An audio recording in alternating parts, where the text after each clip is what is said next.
Biden just gave a press conference. There were some things he said, that's not surprising at all. But he was asked a question by a German journalist.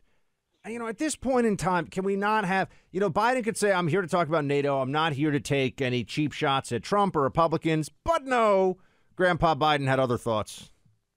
Imagine if we sat and watched the doors of the Bundestag broken down and police officers killed and hundreds of people storming in. Or imagine if we saw that happening in the British Parliament or whatever. How would we feel? One of the things that I take some solace from is I don't think you'll find any European leader who thinks that I am not up to the job. And I mean that sincerely. It's not like, whoa, it's that. The point is that when the first G7 meeting I attended, like the one I did today, was in Great Britain. And I sat down and I said, America's back. And one of my counterparts, colleagues, as head of state, said, for how long? For how long? And so I don't criticize anybody for asking that question. But the next election, I'd be very fortunate if I had that same man running against me. Little cheap shot against Trump at the end there, bringing up the insurrection. Joe Biden, not a competent guy and not a nice guy, Clay. Also, taking a shot, but that's another indication, because we're talking a lot about whether Trump's going to run. That's a big debate. That's a big topic of discussion. Nobody's really talking after the midterms. Early in 2023, Joe Biden is going to have to make a determination about whether or not he's going to run. And remember, he would be 82 years old. I find it crazy to believe that he's going to run. But that statement that he just made there while taking a shot at Trump is suggestive that he wants another rematch against Donald Trump and that he's planning on running at the age of 82. And remember, Buck, he's going to have made this decision by this time next year. I don't think he can hold off everybody in the Democratic Party who otherwise would be chomping at the bit because they want to go ahead and announce their candidacy. So I still think that their move will be, and this is going to be an ongoing conversation. We're going to be talking about this in a year and for many months in between. I think that the plan will be to have Biden run again and then have him step down because he'll be in his early 80s and it'll be obvious to everybody that this is elder abuse on a unthinkable political scale. It's such a fascinating question, Buck. I don't think that he can physically campaign, right? They got lucky with COVID being able to put him in a basement and not have to put him on a plane and travel him all over the country.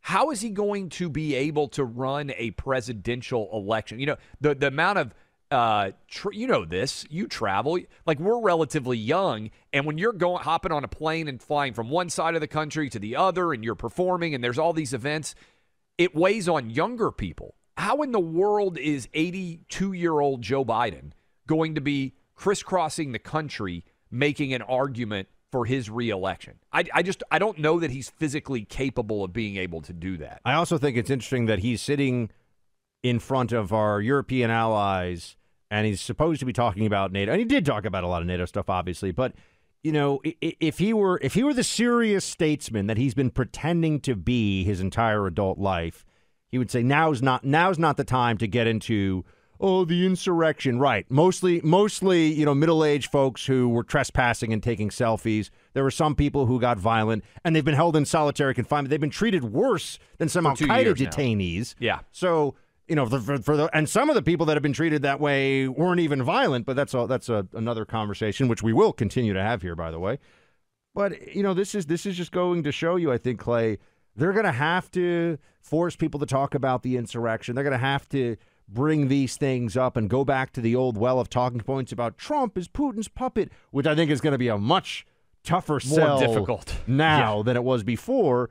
But what else have they got, man? I mean, this is what we keep coming back to. What are they going to point to? All the polling shows Americans saying, I'm worse off. All these decisions seem arbitrary, and many of them seem counterproductive from the Biden regime. It's time for a change. Change, in this case, not good for the Democrats. I'd also point out something significant you said there, which is there was a long precedent of not attacking domestic political adversaries while you're overseas because it makes you look small.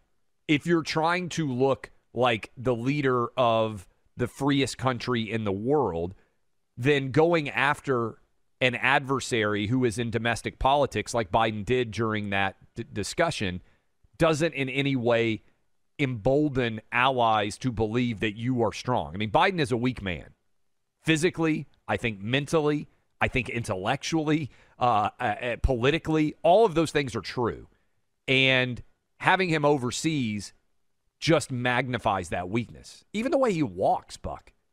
The way he looks walks, like a feeble old man, Clay. Let's be honest. He looks to the world, and he's the president, folks. This stuff matters. It looks like we have a feeble old man, running the country, and that's not good, especially in the middle of a war. People would point that there was a time when it was different. You didn't have TV cameras. These optics didn't make a difference.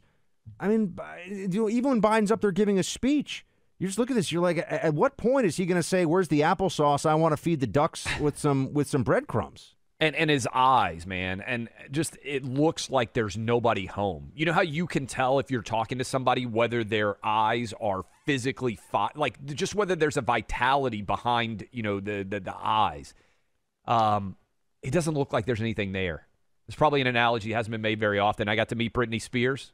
Really? I was a huge back, join the club. 1996, 1997, I guess. I was a huge Britney Spears fan. Monster Britney Spears fan. I went and got to meet her. She was doing her show out in Vegas. Looking at the eyes, it was so clear that she was insanely drugged up, right? Like really? Just like there was no ability to, the eyes were just out, man. And I look at Biden, and when I see his eyes, it just looks like he's not there, right? Like you can tell if somebody's not there. It was disappointing. I mean, it was nice to be able to meet Britney Spears. Would have liked to have met her in 98 as opposed or 99 or 2001 or whatever it was. But yeah, concert was pretty good, at least. Yeah. By the way. Hey, yeah. Britney's great. I was one of the few straight men in that concert that night without a woman. I was with another straight man. There's not a lot of us.